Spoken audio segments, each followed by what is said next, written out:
છોટાઉદેપુરમાં દેશભક્તિના રંગે રંગાઈ હર ઘર તિરંગા કલેક્ટર અને એસપી સહિતના અધિકારીઓ જોડાયા। આઝાદી કા અમૃત મહોત્સવ અંતર્ગત દેશભરમાં ચાલી રહેલા હર ઘર તિરંગા અભિયાનના ભાગરૂપે આજે છોટાઉદેપુર જિલ્લા વહીવટી તંત્ર દ્વારા નગરમાં એક ભવ્ય અને પ્રેરણાદાયી તિરંગા યાત્રાનું આયોજન કરવામાં આવ્યું હતું।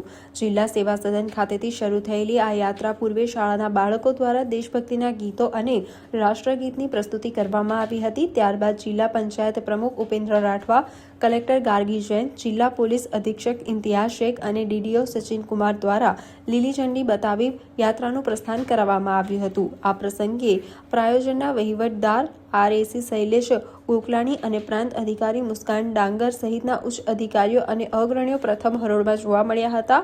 આ યાત્રા સેવા સદનથી નીકળી નગરપાલિકા કાર્યાલય, ક્લબ રોડ અને પેટ્રોલ પંપ 4 રસ્તા થઈ પુનઃ સેવા સદન ખાતે સંપન્ન થઈ હતી। યાત્રામાં વિશાળ સંખ્યામાં પોલીસ કર્મચારીઓ, સરકારી કર્મચારીઓ, ઉત્સાહી નાગરિકો અને વિદ્યાર્થીઓ હાથમાં તિરંગા સાથે જોડાયા હતા।